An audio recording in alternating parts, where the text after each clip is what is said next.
Thanks for following Steve on YouTube. You can also follow him on Facebook. You can follow him on Twitter. There's more information over there.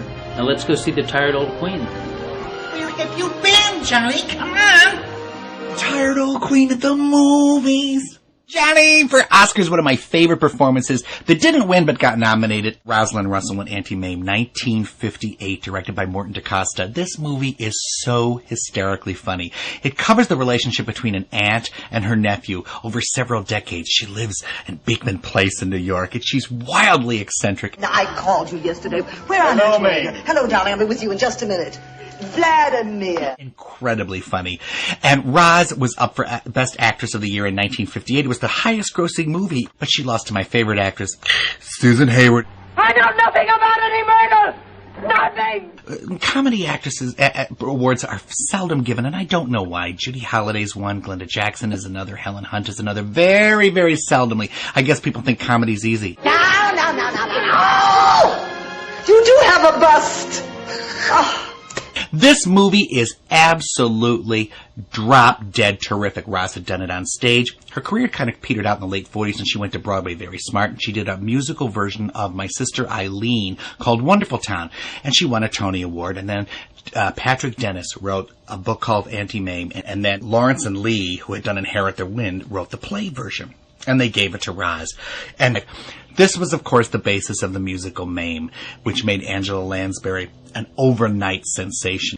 I remember my mother, who never got my love of old movies, never, came up to me, and I guess I was in 5th grade, and she said to me, now there's a movie coming on television tonight at 9 o'clock. You have to promise that you'll go to bed when it's over at 1 o'clock, and you don't have to go to school tomorrow. You know, my God, I couldn't believe it. What was this? So at 9 o'clock, she turned the television on, she went to bed, and on came Auntie Mame. And I got it. Your Auntie Mame is going to open doors for you, Patrick. Doors you never even dreamed existed. It was sophisticated. It was witty. And I got all the jokes, and I knew that's what I wanted to be. I wanted to be in New York, and I wanted an Auntie Mame. Little did I know I'd become one. I'm your Auntie Mame! Rosalind Russell also was like Peter Pan to me. She creates a wonderful world for this little boy who comes to live with her, that she inherits, her nephew. And it's filled with great performances by Coral Brown, who was later to marry Vincent Price, who plays Vera Charles, her best friend. And Peggy Cass, who was nominated for an Oscar, who plays Agnes Gooch, the homely secretary who has a baby out of wedlock. Unwed mother! And this was one of the first times they actually showed someone pregnant on the screen.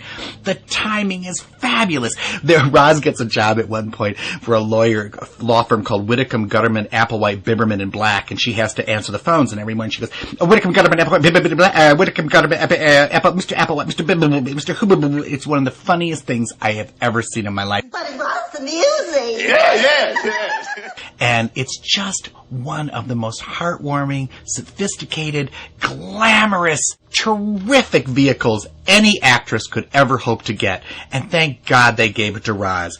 Roz Russell and Auntie Mame, you're going to laugh your head off. It's just the best. Live! That's the message. Live! Yes, life is a banquet, and most poor suckers are starving to death. Come on now, child, live! Live!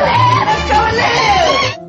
Let's all go to the lobby. Let's all go to the lobby. Let's all go to the lobby to get ourselves a treat.